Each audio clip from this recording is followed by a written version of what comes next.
غزوہ احد کے حوالہ سے صحابہ کرام کے بڑے بڑے ایمان افروز واقعات ہیں۔ نبی صلی اللہ علیہ وسلم جب اس غزوہ میں آنے لگے تو آپ کے صحابہ کی تعداد 1000 تھی، جبکہ مشرکین مکہ کی 3000 تھی، اور وہ بغیر کسی بتائے اپنے بدر کے قیدیوں کا، بدر کے جو ان کے جہنم رسید ہوئے تھے مشرکین مکہ کے، ان کا بدلہ لینے کے لیے جناب ناچتے کودتے اچھلتے جناب والا ایک دم آ کے انہوں نے حملہ کر دیا۔ نبی صلی اللہ علیہ وسلم کو پتہ چلا، آپ نے فوراً آپ نے صحابہ سے میٹنگ کی، آپ نے کہا چلے میرے ساتھ۔ اب یہاں ایک بات سمجھیں، ان میں منافقین بھی تھے، وہ بہانہ ڈھونڈ رہے تھے۔ جب آپ صلی اللہ علیہ وسلم پہنچے وہاں، ابھی وہ پیچھے تھے، ان کو مار بھائی ہم نے کس سے لڑنا ہے، بندہ ہی کوئی نہیں، وہ چلے گئے۔ کچھ کہنے کہ ہمارے پاس اسلحہ نہیں، پتھروں سے لڑائی ہوتی بلا۔ وہ 300 منافقین اس جنگ سے چلے گئے۔ پیچھے کتنے رہ گئے؟ 1000 میں سے 700۔ ذرا آپ حاضر دماغ ہو کر بیٹھے، میں ایک بہت بڑے اشکال کا آج مسئلہ اللہ کے فضل سے انشاءاللہ حل کریں گے۔ اب 700 صحابہ ہیں، جب چلے تھے تو 1000، تو 300 منافقین راستے میں چھوڑ کے چلے گئے۔ اب پیچھے 700 صحابہ رہ گئے۔ اگر ان کے دل کے اندر بزدلی ہوتی، اگر ان کے دل کے اندر نبی علیہ الصلوۃ والسلام کی معاذ اللہ محبت نہ ہوتی، تو ان کو پتا تھا کہ آگے لشکر 3000 کا ہے، اور ان کو پچھلا بھی غصہ اپنے بروں کی قتل کا، تو یہ بھی نہ ٹھہرتے۔ لیکن یہ مخلص تھے۔ ہوا کیا؟ جو دشمن 1400 سال سے اعتراض کر رہے ہیں، نبی علیہ السلام نے احد پہاڑ کے اوپر ایک ٹیلہ تھا جس کو وادی رومات کہتے ہیں، یہ رامی کی جمع ہے۔ اس ٹیلے کے اوپر آپ نے 50 تیر انداز جو ماہر تھے، عام نہیں، دیکھو نا یہاں ایک مجمع ہے، مجمع کے اندر ہر آدمی پہلوان نہیں ہوتا، چند ایک لوگ ہوتے ہیں باڈی بلڈر، یا پورے مجمع میں ہو سکتا 2-3 ہو۔ تو آپ نے کہا یہ ٹیلہ بڑا اہم ہے، یہ مورچہ بڑا اہم ہے۔ وہاں آپ نے 50 تیر انداز کھڑے کیے اور ان کی قیادت حضرت عبداللہ بن جبیر کو دی، جیم کے ساتھ، جبیر زا کے ساتھ نہیں۔ تو فرمایا آپ نے یہاں رہنا ہے، اور ان کو کہا، ان 50 آدمیوں کو، کہ ہم جنگ جیت جائیں یا ہار جائیں، ہم زخمی ہو جائیں یا شہید ہو جائیں، آپ نے یہاں سے نہیں ہلنا۔ کتنا واضح کہہ دیا۔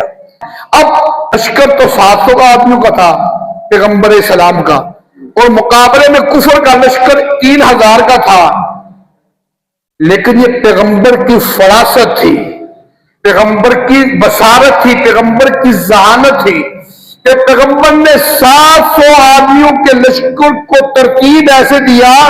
یہ بات یاد رکھے کہ نبی اپنے وقت کا سب سے زیادہ ذہین و فقیر ہوتا ہے۔ اب پیغمبر بھاپ گئے کہ یہ مورچہ، یہ میدان ہے، یہاں سے بھی حملہ ہوگا، یہاں سے بھی ہوگا، یہاں سے بھی ہوگا۔ اب پیغمبر سے زیادہ کون کائنات میں ذہین ہے؟ پیغمبر نے اس مورچے کو، یہ مورچہ بہت اہم ہے، کیا پیچھے سے بھی آ سکتا ہے، ادھر سے بھی آ سکتا ہے، لہذا اس مورچے کو مضبوط ہونا چاہیے۔ اب وہ جو 50 صحابہ تھے نا، انہوں نے نبی علیہ الصلوۃ والسلام کے حکم کو مطلق سمجھا، مطلق، اور ان میں سے کچھ نے مقید سمجھا۔ مطلق اسے کہتے ہیں کہ پیغمبر نے حکم دے دی بھائی ٹھہرنا ہے، اب چاہے جنگ ختم ہو یا نہ ہو، وہاں جو لڑ رہے ان کے ٹکڑے ٹکڑے ہو جائیں، وہ قبروں میں چلے، ہم نے یہاں سے نہیں، اس کو کہتے ہیں مطلق۔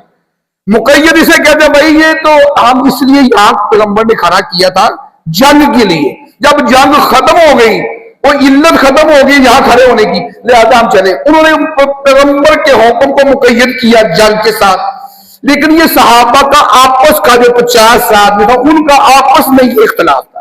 خیر، جب جنگ شروع ہوئی، جنگ شروع ہوتے ہی اللہ اکبر، ایسی نبی علیہ الصلوۃ والسلام کی ماشاءاللہ بصارت و ذہانت تھی کہ پہلے جھٹکے کے اندر ہی کفر کے چھکے چھوٹ گئے، مسلمانوں کو اللہ نے فتح دے دی۔ ایسی فتح دی کہ کفار کے پاؤں اکھڑ گئے، ان کو بھاگنے کا راستہ ہی نہیں ملا، بھاگتے گئے حتیٰ کہ اتنا باغے کہ مسلمان مطمئن ہو گئے، نعرہ تکبیر لگا دیا، خوش ہو گئے۔ اللہ نے بدر کے بعد پھر ہمیں اللہ نے کامیابی دے دی۔ اب مال غنیمت بہت زیادہ تھا، اب مال غنیمت کا یہ بھی دشمن اعتراض کرتا ہے، میں آج یہ سارے اعتراض حل کروں گا اللہ کے فضل سے، اس کی رحمت سے۔ مال غنیمت کا شرعی حکم یہ ہے کہ جب دشمن اپنا مال چھوڑ کر، اپنا اسلحہ، جس طرح امریکہ ذلیل اپنا اسلحہ چھوڑ کر بھاگ رہا ہے، وہاں انشاءاللہ بھاگے گا دنیا کے ہر ملک سے اللہ کے فضل اس کی رحمت سے۔ اب مال غنیمت میں تلواریں جتنی جو بھی چیزیں تھی نا، اس کے 5 حصے کیے جاتے ہیں۔ 5واں حصہ خمس کہلاتا ہے، خمس عربی میں، وہ 5واں حصہ بیت المال میں جمع ہوتا ہے۔ باقی جو 4 حصے ہوتے ہیں سپاہ سالار اعظم محمد الرسول اللہ، جو اس جنگ کا سپاہ سالار ہوتا ہے، ان کے پاس لائے جاتے ہیں۔ نبی علیہ السلام پھر اپنی ذہانت سے صحابہ کی شان کے مطابق جو جس جذبے سے جیسے قربانی دے کر اس کو اس کے مطابق دے۔ ایک صحابی بھی ساری زندگی میں کسی نے ایک سوئی بھی اپنی مرضی سے مال غنیمت سے نہیں لی۔ اگر کوئی آدمی اپنے مرضی سے ایک سوئی تک بھی لے گا تو پیغمبر نے اس کے جہنم کی بشارت دی ہے، وہ جہنم میں جائے۔ تو صحابہ تو ایسے نہیں تھے۔ ہوا کیا؟ اب یہاں بات سمجھیں، دشمن ٹیلی ویژن پہ بیٹھ کر، دشمن فیس بک پہ بیٹھ کر، دشمن یوٹیوب پہ بیٹھ کر لوگوں کو گمراہ کرتا ہے۔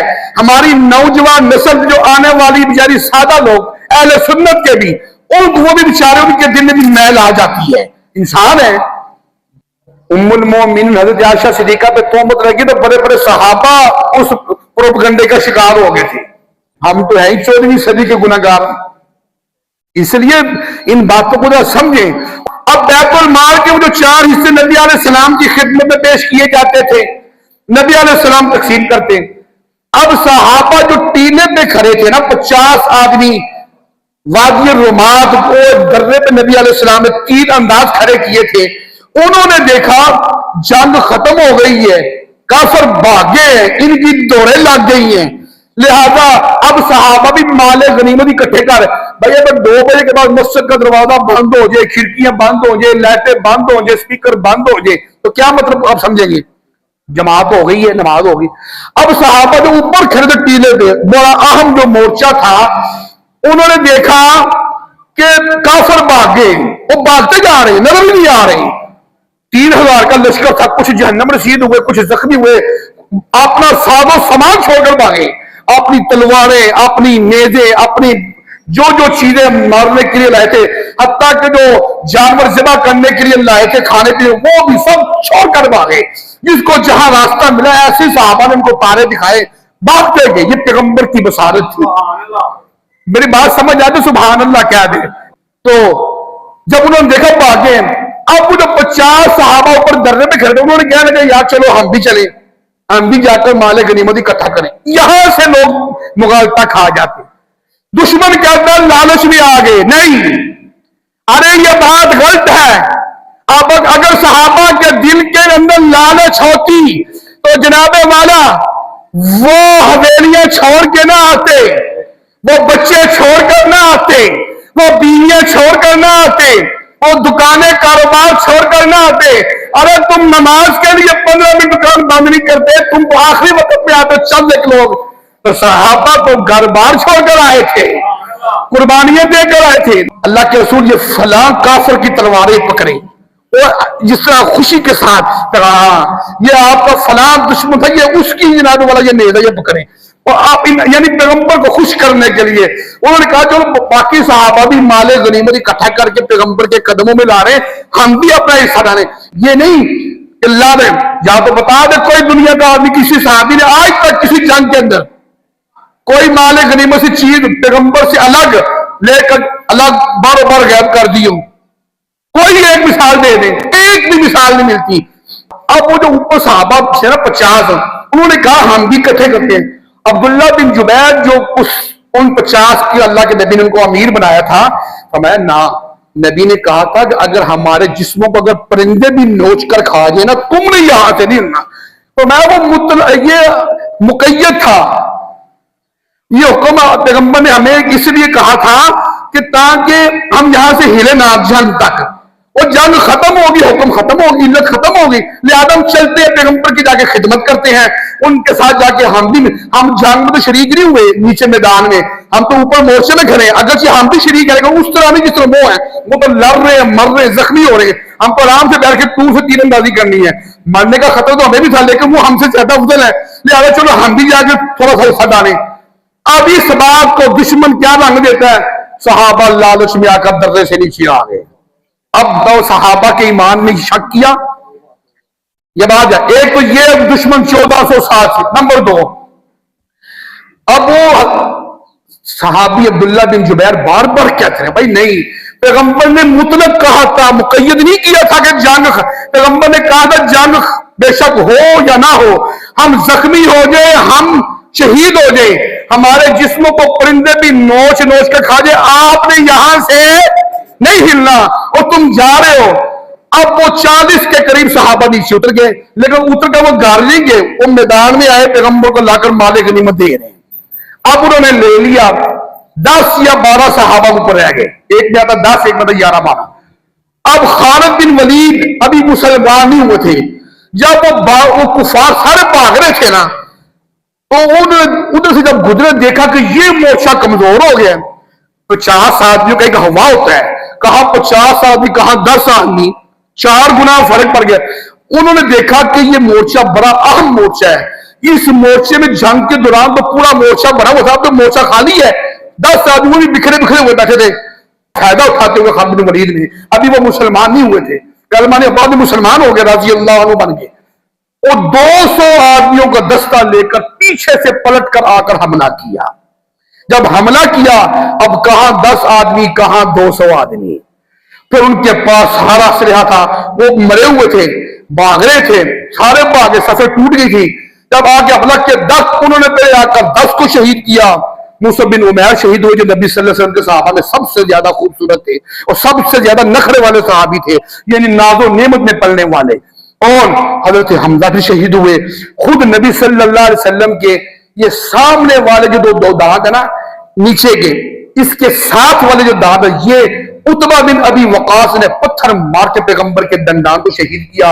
ابن قمیصہ ظالم نے پیغمبر کے سر پہ اوپر تلوار کا وار کیا. وہ جو ہیلمٹ جو ہوتا ہے اس دور میں جنگی سامان اپنے آپ کو بچانے کے لیے, وہ پیغمبر کے جسم کے اندر ماس کے اندر کھود گیا, پیغمبر کا دندان بھی شہید ہو گئے. اور وہ صحابہ اس کی کڑیوں کو دانتوں کے ساتھ نکال رہے ہیں, وہ نکل نہیں رہا. اس دور میں کون سی مشینیں تھی؟ حضرت علی جیسے شیر خدا نے دانتوں کے ساتھ نکالی. پیغمبر زخمی, پیغمبر اس وقت غشی تاری ہو گئی, پیغمبر بے ہوش بھی ہوئے. اور خالد بن ولید نے آ کے آواز لگائی, او قریشی ہو, میں خالد بن ولید ہوں, میں نے 200 آدمیوں کے ساتھ حملہ کیا, آ جاؤ تم بھی مل کر. وہ جو بھاگ رہے تھے نا ہزاروں کی تعداد میں, وہ بھی واپس آ گئے. اب پیچھے بھی کافر, آگے بھی کافر, موچوں پر بھی کافر, مسلمان درمیان میں گھیرے میں آ گئے. ان کے کفار کے چاروں طرف نرگے میں آ گئے. اب پیغمبر بے ہوش ہو گئے, لوگوں نے افواہ پھیلا دی کہ پیغمبر معاذ اللہ شہید ہو گئے. واقعہ کفیت ایسی بن گئی تھی اور ایسی بھگدڑ مچ گئی, ایسی غمسان کی لڑائی شروع ہوئی, صحابہ کو پتہ ہی نہیں چلا صحابی کو شہید کر رہا ہے. اس میں حضرت حذیفہ بن یمان کے والد کو صحابی نے شہید کیا, بخاری کی روایت ہے. اور صحابہ نے صحابہ کو زخمی کر دیا. ایسا گرد و غبار بھی ہو گئی, یعنی چاروں طرف سے کافر آ گئے, سمجھ نہیں لگ رہی تھی کریں کیا. یہ جب کفیت بنی, اب یہ کفیت اگر عام مجمع میں بڑھ جائے تو اس طرح عام حالات میں بھی آپ دیکھتے ہو جاتا ہے, ہمارے ملکوں میں بھی ہوتا ہے. جب دونوں طرف سے لڑائی ہو اور پتہ نہیں چل رہا دشمن کون ہے, مخالف کون ہے, اپنا کون ہے, بیگانہ کون ہے, محب کون ہے, دشمن کون ہے, اور جناب وہ لڑائی جب شروع ہوتی ہے ایک دوسرے کو مار رہے ہیں وہ اپنے آپ کو بھی. اب حضرت یمان, حذیفہ بن یمان کے والد حضرت یمان کو صحابی نے شہید کر دیا. بے شمار صحابہ شہید ہوئے, اپنے ہی لوگوں سے بے شمار زخمی ہوئے. جب اس طرح کی جب لڑائی بنی, آپ سوچیں جب اس طرح کی حالت اس طرح آپ کے اوپر آ جائے, جب مسلمانوں پہ آ جائے, پھر کیا کرے گا آدمی؟ سوچے ایک سیکنڈ کے لیے, پھر اس کے ذہن میں جو آئے گا وہ کرے گا. اب ادھر سے افواہ بھی اڑ گئی, معاذ اللہ پیغمبر شہید ہو گئے, پیغمبر زخمی بے شک ہوئے, دندان شہید ہوئے, بے ہوشی ہوئی. غشی طاری ہوئی، صفیں ٹوٹ گئی، پتہ ہی نہیں چل رہا صحابہ کس میں بکھر گیا۔ پیغمبر نے ڈسپلن کے ساتھ کھڑا کیا تھا، مورچے میں بھی کھڑا کیا تھا، میدان میں بھی مورچے کے ساتھ ایک ڈسپلن کے ساتھ لڑائی ہو رہی تھی، پیغمبر کو فتح بھی دی تھی۔ یہ جنگ کا پہلا حصہ تھا۔ جب دوسرے حصے میں صحابہ سے اجتہادی غلطی ہوئی، آپس میں انہوں نے کہا نہیں یہ حکم جنگ کے ساتھ تھا، انہوں نے کہا جنگ کے ساتھ مطلق تھا، یہ نہیں مقید تھا، بس اس اختلاف پر وہ نیچے آ گئے، مورچہ کمزور ہوا، دشمن کو موقع ملا، آ کر 200 کے حملے نے حملہ کیا۔ جب وہ 200 اور آیا، پیچھے سے انہوں نے آواز لگائی، وہ بھی ساتھ مل گیا۔ جب چاروں طرف سے دشمن آ گیا، صحابہ تو پہلے کم تھے، کچھ شہید ہو گئے، وہ بڑی بڑی قیادتیں شہید ہو گئی، حضرت حمزہ شہید ہو گئے، حضرت عبداللہ بن جبیر شہید ہو گئے، مصعب بن عمیر شہید ہو گئے، نبی علیہ السلام خود زخمی ہو گئے بلکہ بے ہوش ہو گئے۔ اب صحابہ کے جناب والا ہمت ٹوٹ گئی۔ جب یہ بات لوگوں کے کانوں میں پڑی کہ معاذ اللہ نبی شہید ہو گئے، صحابہ کی ہمت ٹوٹ گئی۔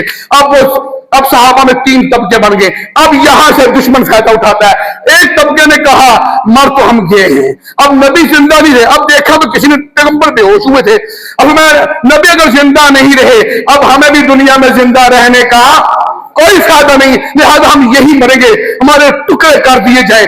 ایک طبقہ، ایک ذہن صحابہ کا یہ تھا۔ دوسرا ذہن یہ تھا، انہوں نے کہا مر تو ہم گئے ہیں، ہمارے بڑے بڑے جنرل شہید ہو گئے، ہمارے نبی بھی شہید ہو گئے یا زخمی ہو گئے۔ اس ٹائم پر ان کے ذہن میں یہ تو شہید ہوئے، یا بعد میں جب پیغمبر کو ہوش آیا سنبھالا تو پتہ لگا کہ پیغمبر تو الحمدللہ اللہ کے فضل سے بال بچ گئے ہیں۔ اب توجہ کی انہوں نے کہا کہ میں اس ٹیلے پہ کھڑا ہوتا ہوں، مجھے دیکھ کر نا باقی صحابہ بھی آ جائیں گے کہ یہ ہمارا آدمی کھڑا ہے۔ جب 2 4 10 آدمی میرے ساتھ کھڑے ہوں گے نا، پھر ہم یک بات ان پر تو مر تو ہم پہلے جا چکے ہیں، صفیں تو ہماری ٹوٹ گئی ہیں، نبی ہمارے شہید ہو گئے ہیں، لیکن ہم نے اپنی جان تو ویسی کافروں کے حوالے نہیں کرنا، ہم بھی کوئی کفر کا نقصان کر کے ہم یہاں سے جائیں۔ وہ ٹیلے پہ کھڑا ہو گیا۔ یہ صحابہ کا دوسرا ذہن تھا۔ ایک ذہن کیا تھا؟ ہم میدان میں مریں گے، اب پیغمبر نہیں رہے تو ہمیں بھی زندہ رہنے کا کوئی فائدہ نہیں، لہٰذا ہم ادھر ہی مریں گے۔ ایک طبقے نے کہا نہیں، ہم ٹیلے پہ کھڑے ہوتے ہیں، ادھر کھڑے ہو کر ہمیں دیکھ کر جو لوگ آئیں گے پھر ہم حملہ کریں گے۔ جب دوسرا ذہن، اب ایک تیسرا ذہن، انہوں نے کہا یار صفیں تو ہماری ٹوٹ گئی ہیں، بڑے بڑے جرنیل ہمارے شہید ہو گئے، حتیٰ کہ نبی بھی شہید ہو گئے۔ اس ٹائم خبر یہی تھی، یہ بات بھی تصدیق ہے کہ پیغمبر اللہ نے بچا لیا، تو لہذا اب ہم کافر تو چاروں طرف سے ہمیں گھیرے میں لے لیا ہے، کافروں نے چاروں طرف ہمیں گھیرے میں لے لیا ہے۔ اب ویسے ہم اپنی جان ان کے حوالے کرنے کی بجائے ہم کیوں نہ تھوڑی سی کمک لے کر کوئی فوج دستہ تیار کر کے، میں چند آدمی، میں مثال دیتا ہوں، یہاں لڑائی ہو رہی ہے، یا میں فوراً جاتا ہوں جمعہ بازار میں یا مارکیٹ میں، چند لوگ جو میرے ملنے والے ان کو اکٹھا کر کے آتا ہوں، یہ کرتا ہوں۔ ایک آدمی اس نیت سے وہاں سے نکلا گھسنے میں۔ اب آپ بتائیں، اللہ کے گھر میں بیٹھے ہیں، یہ 3 ذہن بن گئے میدان احد میں جب بھگدڑ مچ گئی، جب یہ کیفیت ہوئی۔ ان میں سے کوئی ذہن بزدل تھا؟ کسی کے دل کے اندر کوئی خیانت تھی؟ اب دشمن نے اسی بات کا فائدہ اٹھایا اور 1400 سال سے صحابہ پر تبرہ کر رہا ہے۔ تو میں نبی کو صحابہ چھوڑ کر جو پہلا ذہن تھا جو کہتا تھا ہم یہی مریں گے، وہ حضرت علی کا تھا، ہم مر جائیں گے، مٹ جائیں گے، یہاں سے اب نہیں جائیں گے۔ دوسرا ذہن حضرت عمر کا تھا جو ٹیلے میں کھڑے، ہم میں کھڑے ہو جاتے ہیں، میں چند جب مجھے لے کر لوگ آئیں گے، ان کا قابل ایسا لمبا تھا صحابہ میں، مجھے دیکھ کر اور لوگ آئیں گے، ہم مل کر حملہ کریں گے۔ ان کا ذہن اچھا تھا یا بزدل تھا؟ تو وہ دیکھا۔ تیسرا ذہن حضرت عثمان کا تھا، وہ کہتے میں چلتا ہوں، چند لوگ لے کر میں لشکر لے کر آتا ان پر حملہ کرتا ہوں۔ اب بتاؤ ان تینوں ذہنوں کے اندر کسی کی نیت میں شک ہے؟ کوئی شک نہیں۔ اب اس کے بعد اگر نیت، ہاں یہ یاد رکھنا، یہ اللہ کا قرآن کہتا ہے، اگر صحابہ کے دل میں یہ بات ہوتی کہ پیغمبر معاذ اللہ شہید ہو گئے تو میدان احد میں نبی کو تڑپتے ہوئے چھوڑ کر چلے جاتے، اور نیت ان کی خدا نہ خاصہ بری ہوتی کہ واقعی ہم نے پیغمبر کو جنازے والا مجبور کرنے چھوڑنا ہے، پھر تو وہ ایمان سے خالی ہو گئے۔ تو پھر اللہ تو پیغمبر کے صحابہ کے انتخاب کے لیے ہر صحابی کا ماضی، حال، مستقبل دیکھا، پھر نبی کے ساتھ ان صحابہ کو جوڑا۔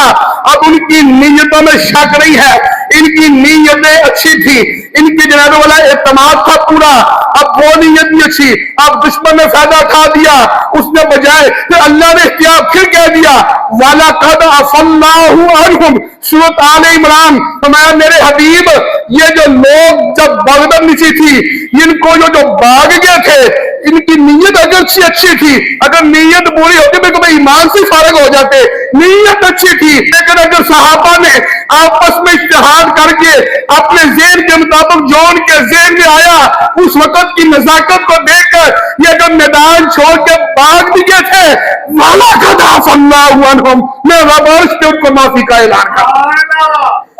اب اللہ نے معاف کر دیا، اسی صورت میں اللہ نے اوپر کہا عَفَا اللَّهُ عَنْكَ، اے میرے حبیب آپ ان کو کہہ دیں معاف کر رہے ہیں، ان کو میں نے معاف کر دیا، آپ ان کو کہہ دیں فَاعْفُ عَنْهُمْ وَاسْتَغْفِرْ لَهُمْ، آپ مغفرت کریں ان کے لیے۔ پیغمبر کو اللہ فرما رہے ہیں اے میرے حبیب میں نے ان کو معاف کر دیا، اب تو بھی ان کو معاف کر دے اور ان کے لیے مغفرت فرما۔ حالانکہ صحابہ کا آپس کا اجتہاد تھا، نیت بری نہیں تھی، نیت اچھی تھی، اگر نیت بری ہوتی تھی تو ایمان سے خالی ہو جاتے، لیکن اب 1400 سال سے دشمن اس بات کو لے کر آج تک حضرت عثمان کے متعلق، حضرت عثمان جنگ چھوڑ کے بھاگے تھے، حضرت عمر کے متعلق وہ میدان احد چھوڑ کر بھاگے تھے، تو یہ حضرت ابو بکر تو ساتھ تھے، وہ حضرت علی کے ساتھ تھے اور صحابہ ساتھ تھے، ان کا کیوں نہیں کہتے؟ تو یہ صرف 1400 سال سے ٹیلی ویژن کے اوپر بیٹھ کر، یوٹیوب کے اوپر بیٹھ کر، فیس بک کے اوپر بیٹھ کر بھونکتے ہیں، نبی کے صحابہ کو بکواس کرتے ہیں۔ مسلمانوں یاد رکھنا، اللہ کے نبی کے صحابہ کا انتخاب نہ میں نے کیا، نہ آپ نے کیا، نہ کسی چودھری نے کیا، نہ کسی وڈیرے نے کیا، نہ کسی حاکم محکوم نے کیا، نہ کسی رئیس نے کیا، یہ اللہ نے کیا ہے۔ اور اللہ نے ہر صحابی کا ماضی بھی دیکھا، حال بھی دیکھا، مستقبل بھی دیکھا، پھر دیکھ کر کے اللہ نے فیصلہ کیا میرے حبیب میں نے تجھے نبیوں کا نبی بنایا، رسولوں کا سردار بنایا، پیغمبروں کا پیغمبر بنایا، لہذا تیرے لیے میں نے جماعت بھی ایسی چنی ہے جو تمام نبیوں کے صحابہ سے افضل ہو، تمام رسولوں کے صحابہ سے افضل ہو، تمام پیغمبر کے صحابہ سے افضل ہو۔ اس لیے حضرت ابو بکر صدیق کو چنا، حضرت عمر فاروق کو چنا، حضرت عثمان غنی کو چنا، حضرت علی المرتضیٰ کو چنا، طلحہ زبیر کو چنا، ابو عبیدہ بن جراح کو چنا، ایک ایک صحابی کو چن کر کے کہا میرے حبیب یہ تیرے ساتھی ہیں، یہ تیری جوانی کے بھی ساتھی، یہ تیرے بچپن کے بھی ساتھی، یہ تیرے لڑکپن کے بھی ساتھی، یہ تیری وفات تک کے تیرے ساتھی ہیں، اور صرف ساتھی یہاں تک نہیں ہے، میں نے ان کا انتخاب عرش پہ کیا ہے، اور قرآن ان کو رضی اللہ عنہم ورضوا عنہ، ان کو اپنی رضا کا سرٹیفکیٹ دے کر اور اس کو دنیا میں بھی آپ کا ساتھی بناتا ہوں، جنت میں بھی آپ کا ساتھی۔ اب اللہ ان کو جنتی بنائے۔ اچھا اس واقعے کے 3 سال بعد جب صلح حدیبیہ کا واقعہ آیا، نبی علیہ السلام اگر ان کی نیت میں شک ہوتا تو حضرت عثمان کو پیغمبر اپنا سفیر بنا کر مکہ بھیج رہے ہیں، تو مکے والوں نے حضرت عثمان کو خانہ کعبہ میں بند کر کے کنڈی لگا کے تالا لگا دیا، خبر مشہور کر دی کہ عثمان شہید کر دیے۔ دیکھنا یہ چاہتے تھے کہ اس کا رد عمل کیا ہوتا ہے۔ اب جب ایک 6 میل کے فاصلے پر حدیبیہ کا مقام ہے مکہ سے، جب تیز رفتار گھوڑے نے آ کر خبر دی نا کہ حضرت عثمان شہید کر دیے گئے، پیغمبر اٹھے فوراً، فرمایا یہ دیکھو یہ کس کا ہاتھ ہے؟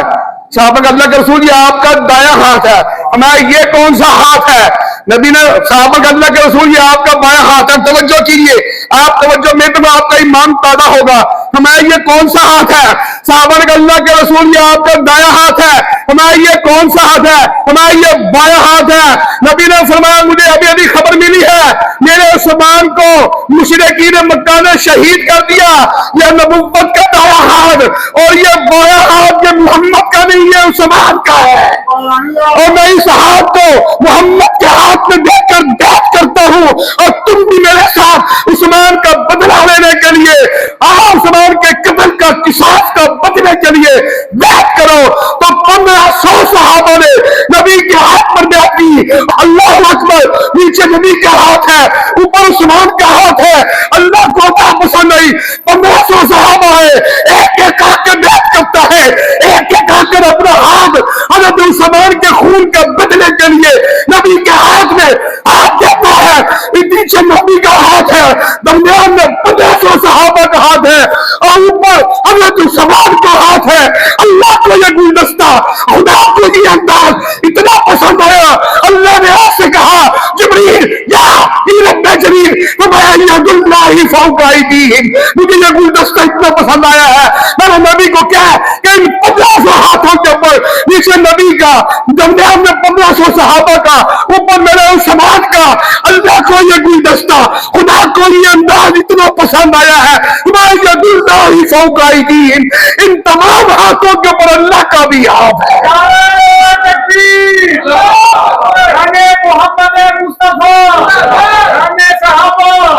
اس لیے اگر حضرت عثمان کی نیت میں فرق ہوتا، نہ خدا اپنا ہاتھ اوپر رکھتا تھا، مصطفیٰ اپنا ہاتھ رکھتا، نہ صحابہ مصطفیٰ کے ہاتھ میں اپنے ہاتھ دیتے.